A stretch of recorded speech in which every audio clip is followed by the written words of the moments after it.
Welcome to Uchchal TV kids science and stories. यह कहानी है मिर्जापुर गांव की। इस गांव में श्यामू नाम का एक लकड़हारा रहा करता था। श्यामू अपनी पत्नी रमा और 2 बच्चों के साथ रहता था। श्यामू बहुत ही गरीब था। श्यामू अपने घर का लालन पालन जंगल से लकड़ियां काटकर बेचकर करता था। लकड़ियां काटकर बेचने से जो पैसे मिलते थे उन्हीं से घर और परिवार का लालन पालन कर पाता था। अप्रैल का महीना आ गया था। गर्मी अपने चरम सीमा पर थी। लोगों का हाल बेहाल हो गया था। घर से बाहर निकलना दूभर हो गया था। घर से बाहर निकलते ऐसे लगता था जैसे आग की भट्टी जल रही हो। मिर्जापुर गांव में वैसे तो गर्मी के समय में टेम्परेचर हमेशा 40 डिग्री रहता था, लेकिन इस बार टेम्परेचर कुछ ज्यादा बढ़कर 48 डिग्री हो गया था। लोग बेहाल हो गए थे। दिन हो या रात हो, लोग गर्मी से बेहाल थे। जीवन मुश्किल सा हो गया था। इस साल तो गर्मी बहुत ज्यादा पड़ रही है। इस गर्मी ने तो काम करना बहुत कठिन कर दिया है। इतनी कड़ी धूप में बाहर निकलना मुश्किल हो गया है। जब बाहर निकलो तो ऐसा लगता है कि यह शरीर किसी आग की भट्टी में जल रहा है। हाँ जी, इस बार तो गर्मी बहुत अधिक पड़ गई है। हमसे अधिक किस्मत वाले तो ये शहर के लोग हैं, जो गर्मी में भी दिन भर एसी में बैठे रहते हैं और ठंडी ठंडी हवा का मजा लेते हैं। और एक हम गरीब हैं जो सारे दुख परेशानी झेलते रहते हैं। सारी दुख परेशानी हम गरीबों को ही मिलती है। न जाने पिछले जन्म में हमने कौन से ऐसे कर्म किए थे जो भगवान ने हमें गरीब बनाया है। कितनी सड़ी गर्मी में हम एक कूलर का जुगाड़ नहीं कर पा रहे हैं। हमारे पास कूलर खरीदने तक के पैसे नहीं है। सुनिए, अगर हो सके तो इस गर्मी में हमें एक कूलर खरीद दीजिए। बहुत गर्मी लगती है। अगर कूलर की ठंडी ठंडी हवा चलेगी तो हमारा घर कितना ठंडा रहेगा। और आप भी जब कड़ी धूप से मेहनत करके घर आएंगे तो ठंडी ठंडी हवा जब आपके शरीर पर पड़ेगी तो थकान पल भर में दूर हो जाएगी। तभी श्यामू के बच्चे भी बोल पड़ते हैं, हाँ पापा, हमें कूलर दिला दीजिए ना, हमें बहुत गर्मी लगती है। पापा, कल जब हम लोग जमींदार जी की दावत में गए थे तो उनके घर पे बहुत बड़े बड़े कूलर लगे थे और उसमें से बहुत ही ठंडी ठंडी हवा आ रही थी। पापा, हमें भी कूलर दिला दीजिए ना। रमा, तुमको तो पता है ना, मैं कूलर नहीं खरीद सकता।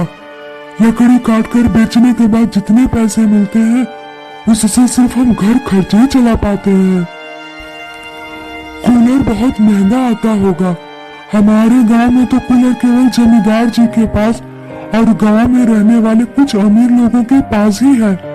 अगर कूलर इतना ही सस्ता होता तो गांव के हर घर में कूलर होता। गांव के सभी लोग कूलर खरीद लेते। हम गरीब लोग हैं, हम कूलर जैसे चीजों का इस्तेमाल नहीं कर सकते। उसके लिए हमें बहुत पैसे चाहिए होते। हमारे पास ज्यादा पैसे नहीं है कि हम उसका इस्तेमाल। इतना कहकर रामू अपने काम पर लौट जाता है। जाओ बच्चों, अपना स्कूल का होमवर्क करो। हमारा नसीब ही खराब है। लगता है हमारा कूलर का सपना ही रह जाए। हे भगवान, क्या करूं? रमा और बच्चे कूलर की मांग कर रहे हैं। मैं उन्हें कैसे दिलाऊं? मैं उनकी इच्छा पूरी करना चाहता हूं, मगर मेरे पास इतने पैसे नहीं है कि मैं उनके लिए कूलर खरीद सकूं। लकड़ियों को बेचकर जितने पैसे आते हैं उसमें से मुश्किल से खाने पीने का हो पाता है। तो ऐसे में मैं कूलर के लिए पैसे कहां से इकट्ठा करूं? आज घर जाते वक्त कूलर की दुकान पर जाकर कूलर का दाम पूछ कर आऊंगा। लकड़ियां काटने के बाद रामू एक कूलर की दुकान पर जाता है और कहता है, भैया, इस कूलर का क्या दाम है? 4000 रुपए दाम है। बताओ आपको कौन सा कूलर चाहिए, ये बड़ा वाला या छोटा वाला? बड़ा वाला बिल्कुल एसी जैसे ठंडी ठंडी हवा देता है। भैया अभी तो मैं केवल दाम पता करने आया था, अभी मैं जाता हूँ। हे भगवान, 4000 रुपए, इतने पैसे तो नहीं है मेरे पास। श्यामू घर को निकल पड़ता है। तभी श्यामू की नजर एक कबाड़ी वाले की दुकान पर पड़ती है। उसकी दुकान में एक कूलर पड़ा हुआ था। श्यामू उसकी दुकान पर जाता है और दुकान के मालिक से पूछता है, भैया यह कूलर चलता है क्या? हाँ भैया चलता है, बिल्कुल चलता है। मैम 1000 रुपए का है, बताइए आपको लेना है? भैया इसका दाम कुछ कम नहीं हो पाएगा? नहीं, इसका दाम कम नहीं होगा। आपको लेना है तो लीजिए, वरना यहाँ से जाइए। 1000 रुपए तो नहीं है मेरे पास, क्या करूं? एक काम करता हूँ, गांव के जमींदार से 1000 रुपए उधार लेकर आता हूँ और इस बार ज्यादा लकड़ियां काटकर बाजार में बेचूंगा और जो पैसे मिलेंगे उससे मैं जमींदार जी के पैसे वापस कर दूंगा। हाँ यही सही रहेगा, मुझे जमींदार जी के पास जाना चाहिए, वो भले इंसान है, मेरी मदद जरूर करेंगे। श्यामू जमींदार के पास जाता है और उनसे 1000 रुपए उधार मांगने की बात करता है। जमींदार श्यामू को 1000 रुपए देने के लिए तैयार हो जाता है। ठीक है श्यामू, ये लो 1000 रुपए। जैसा तुमने कहा है कि तुम 1 महीने के बाद मुझे ये पैसे लौटा दोगे, तो तुम समय पर यह पैसे मुझे लौटा देना। मुझे और लोगों को भी पैसे उधार देने होते हैं। ठीक है जमींदार साहब जी, मैं आपको महीने की आखिरी तारीख को ये पैसे लौटा दूंगा। और जमींदार जी मुझे इस पैसे का कितना ब्याज देना होगा? श्यामू तुम इतनी छोटी बात क्यों करते हो? तुमने तो सिर्फ 1000 रुपए ही लिया है ना, इतने कम पैसे के लिए मैं तुमसे क्या ब्याज लूंगा? तुम बस पैसे मुझे टाइम पर लौटा देना। जमींदार जी मैं निश्चित ही आपके पैसे टाइम पर लौटा दूंगा। इतना कहकर श्यामू वापस कबाड़ी की दुकान पर जाता है और दुकान के मालिक को 1000 रुपए देकर कूलर घर में ले आता है। घर में कूलर देखकर रमा और श्यामू के बच्चे बहुत खुश होते हैं। ये कूलर कहाँ से लेके आए हैं आप? बताइए ना, क्या आपको किसी खजाने की चाबी मिल गई है? इतने पैसे कहाँ से आए आपके पास? हाँ बताता हूँ, थोड़ा सब्र रखो। यह कूलर मैंने कबाड़ी की दुकान से खरीदा है। कुछ पैसे मैंने जमींदार जी से कर्ज लिया था, उसी से खरीदा है। जैसे ही श्यामू कूलर चलाता है, घर में कूलर से ठंडी ठंडी हवा आने लगती है। रमा और बच्चे बहुत खुश हो जाते हैं। पापा, कूलर से तो बहुत ठंडी ठंडी हवा आ रही है। देखिए, इस कूलर से निकलने वाली ठंडी ठंडी हवा घर को कितना ठंडा कर दी है। अब तो यह सारी गर्मी भी हंसते हंसते कट जाएगी। इस तरह खुशी खुशी कुछ दिन बीत जाते हैं और अब यह बात पूरे गांव में फैलने लगती है कि श्यामू के घर में कूलर लग गया है। गांव में बहुत कम ही लोगों के पास कूलर था और जिन लोगों के पास कूलर था वह गांव के अमीर लोग थे या कुछ लोग जमींदार थे। गांव में रहने वाले आम लोगों के पास कूलर नहीं था। भाई मैंने सुना है वह जो रामू लकड़हारा है ना, उसने कूलर ले लिया है। क्या बात कर रहे हो भाई? वो तो पूरे गांव में कहता फिरता है कि उसके पास ज्यादा पैसे नहीं है, वह ज्यादा कमाई नहीं कर पाता है, वह इतना ही कमाता है कि उससे घर का लालन पालन हो पाए। तो उसने कूलर कहाँ से ले लिया? अरे भाई, कल मैंने उसको जमींदार जी के घर जाते देखा था। जरूर उसने जमींदार जी से कुछ पैसे उधार लिए होंगे, उसी से कूलर खरीदा होगा। हाँ, यही हो सकता है। मेरी भी पत्नी कुछ दिनों से कूलर खरीदने की जिद कर रही थी, लेकिन हमारे पास इतने पैसे कहाँ हैं कि हम कूलर खरीद सके। बहुत गर्मी लगती है, रहा नहीं जाता। पर तुम बताओ, हम गरीब लोग कूलर कहाँ से खरीदें? मैं सोच रहा हूँ क्यों न हम लोग श्यामू से बात करके देखें कि आखिर उसने कूलर कहाँ से खरीदा और कितने में खरीदा और उसको इतने पैसे कहाँ से मिले। अगले दिन श्यामू जब काम पे जाता है तो अशोक उसे रास्ते में रोक लेता है और कहता है, अरे भाई, मैंने सुना है कि तुमने एक नया कूलर खरीदा है। कूलर खरीदने के लिए इतने पैसे कहाँ से आए? अरे नहीं भाई, मैंने नया कूलर नहीं खरीदा है। नए कूलर के पैसे हमारे पास कहाँ से आएंगे? वो पुराना कूलर है, मैंने उसे एक कबाड़ी की दुकान से खरीदा है। उस कूलर को मैंने जमींदार जी से कुछ पैसे उधार लेकर खरीदा है। अच्छा, तुमने पुराना कूलर कर्ज से खरीदा है? हाँ अशोक भाई, इतने पैसे हमारे पास तो है नहीं कि हम नया कूलर खरीद पाए, तो इसलिए कबाड़ी की दुकान से पुराना कूलर ही खरीद लिया था। बच्चे बहुत जिद कर रहे थे कि पापा इस बार की गर्मी सही नहीं जा रही है, कूलर खरीद दीजिए। तो मैं अब काम पर जा रहा हूँ, मुझे जमींदार जी का कर्ज भरना है ना, इसलिए थोड़ा ज्यादा काम करना पड़ता है। अच्छा हुआ भाई, तुमने कूलर खरीद लिया है। अब मेहनत करके जमींदार जी का कर्ज चुका देना। हाँ भाइयों, मैंने श्यामू से बात किया था। वह एक पुराना कूलर था जिसको कबाड़ी की दुकान से श्यामू ने खरीदा था। उसने जमींदार से कुछ पैसे कर्ज भी लिए थे, इसलिए अब श्यामू को ज्यादा काम करना पड़ रहा है जिससे वह जमींदार का कर्ज चुका सके। चलो अच्छा हुआ, अब श्यामू ने कूलर खरीद लिया है तो उसको और उसके परिवार को इस सड़ी गर्मी से थोड़ी राहत मिल जाएगी। सुनते हो, सारे मेहमान घर पर आ गए हैं।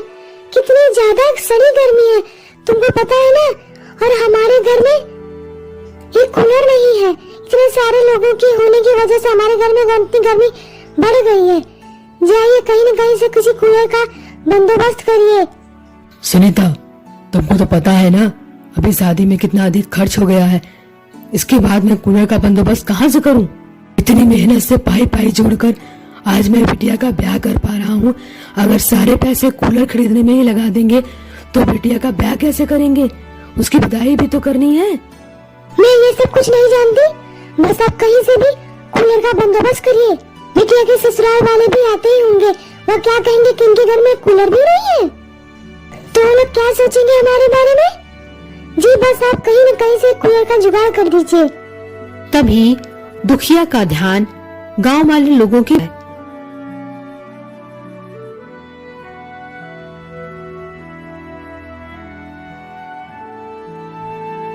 ठीक है संध्या, तुम मेहमानों को संभालो, मैं कूलर का जुगाड़ करके आता हूँ। दुखिया श्यामू के घर जाता है। श्यामू, मुझसे तुमसे कुछ जरूरी बात करनी है। बोले दयानंद, आपको क्या काम है मुझसे? आपको क्या काम है मुझसे? श्यामू, क्या तुम कुछ दिनों के लिए अपना कूलर मुझे किराए पर दे सकते हो? मैं प्रतिदिन के हिसाब से तुम्हें पैसे दे सकता हूँ। वह मेरे बिटिया का ब्याह है ना, तो बहुत सारे लोग घर पे आए हुए और तुम्हें तो पता ही है कितनी अधिक गर्मी है, तो इसलिए कुछ दिन के लिए कूलर तुमसे किराए पर चाहिए था। तुमको तो पता है ना, मेरे घर में एक ही कूलर है। अगर यह कूलर मैं तुमको दे दूंगा तो मेरे घर वाले कूलर की हवा कैसे खाएंगे? तभी रमा ठीक है, हम आपको कूलर दे देंगे, लेकिन आपको प्रतिदिन के हिसाब से हमें 20 रुपए देना होगा। जितने दिन तक आप कूलर रखेंगे उतने दिन तक आप हमें 20 रुपए देंगे। दुखिया रमा की बात से सहमत हो जाता है और कूलर लेकर अपने घर चला जाता है। जी, मेरे मन में एक विचार आया है, क्यों न हम कूलर गांव में किराए पर दिया करें, क्योंकि गांव में इतने सारे लोग हैं और सबके पास कूलर नहीं है। गांव के जितने भी छोटे छोटे लोग हैं उनके पास इतने पैसे नहीं है कि वो कूलर खरीद सके, और वो किराए पर तो जरूर लेके जा सकते हैं। छोटे मोटे समारोहों के लिए लोगों को कूलर की जरूरत तो पड़ती ही है, तो क्यों न हम कूलर को किराए पर दिया करें, इससे हमारी आमदनी भी होगी और लोगों का भला भी हो जाएगा। तुम ठीक कह रही हो रमा, पर हमारे पास तो एक ही कूलर है। अगर हम वह गांव में भेज दिया करेंगे तो हम हवा कैसे खाएंगे? यह हवा तो हम रमा तुम्हारे और बच्चों के लिए लाया हूँ। अजी कुछ दिन की तो बात है, जब हम कूलर को उधार में देंगे तो उससे हमें कुछ पैसे भी तो आएंगे। उन्हीं पैसों से हम दूसरा कूलर खरीद लेंगे, तीसरा कूलर खरीद लेंगे। अब बोलो आपको कैसा लगा मेरा विचार? तुम ठीक कह रही हो। थोड़े ही दिनों बाद श्यामू के पास कुछ और पैसे इकट्ठे हो जाते हैं। उन पैसों से श्यामू 2 कूलर और खरीद कर लाता है और वह कूलर से आए हुए पैसों से जमींदार जी के उधार लिए हुए पैसे वापस कर देता है। ऐसे ही दिन बीतते हैं। तभी एक दिन श्यामू के घर में 2 व्यक्ति आते हैं। श्यामू भाई, मैं तुमसे 2 दिन के लिए कूलर किराए पर लेने आया हूँ। अरे भाई, मुझे भी श्यामू से किराए पर कूलर चाहिए था। भाई तुम बात को समझो, पहले मैं कूलर लेने आया हूँ, मुझे कूलर चाहिए। जब मैं यह कूलर लौटा दूंगा तो तुम यह कूलर ले जाना। यह कूलर मैं आज और कल के लिए लेके जा रहा हूँ, तुम परसों यह कूलर लेके चले जाना। पर पहले मैं आया हूँ तो कूलर मैं ही लेके जाऊंगा। अरे आप लोग बिल्कुल चिंता मत करिए, अब मेरे पास 2 कूलर हैं, एक आप लेकर जाइए और एक आप लेकर जाइए। तभी श्यामू के घर पर एक व्यक्ति और आ जाता है। रामू भैया, मुझे तुम्हारा कूलर 1 दिन के लिए किराए पर चाहिए। भैया, मेरे पास सिर्फ 2 ही कूलर थे और वह कूलर दोनों ही किराए पर जा चुके हैं और मेरे पास कोई कूलर नहीं है। मुझे माफ करना, मैं तुम्हें मैं कूलर नहीं दे सकता। इस प्रकार श्यामू का कूलर का व्यापार अच्छा होने लगा था। इस प्रकार कुछ ही दिनों में श्यामू के पास अच्छी खासी कमाई हो जाती है। श्यामू और कूलर खरीद के लाता और उन्हें गांव में किराए पर देने लगता। थोड़े ही दिनों में किराए के आए पैसों से श्यामू ने और कई सारे नए कूलर खरीद लिए थे। अब हमारे पास इतने सारे पैसे इकट्ठे हो गए हैं तो मैं सोचता हूँ क्यों ना मैं बाजार में एक कूलर की दुकान खोल लूं। जी यह विचार तो आपका। श्यामू ने अपने मुंह ने बाजार में कूलर की एक दुकान खोल ली। श्यामू ने अपनी दुकान पर सस्ते से लेकर महंगे हर प्रकार के कूलर रखे हुए थे। साथ ही साथ श्यामू ने अपने दुकान में पुराने कूलर भी रखे थे। जिस व्यक्ति को पुराने कूलर की आवश्यकता होती वह पुराने कूलर लेके जाता और जिस व्यक्ति को नए कूलर की आवश्यकता होती वह नए कूलर खरीद कर लेकर जाता। इस प्रकार श्यामू का कूलर का व्यापार बहुत अच्छा चल पड़ा था। वह अब एक सफल व्यापारी बन गया था और श्यामू की आर्थिक स्थिति बहुत अच्छी हो गई थी। श्यामू अपनी छोटी सी झोपड़ी को एक सुंदर से घर में बदल लिया था और श्यामू का पूरा परिवार पूरी गर्मी खुशी खुशी cooler. Kindly follow and subscribe and press the bell icon for latest videos.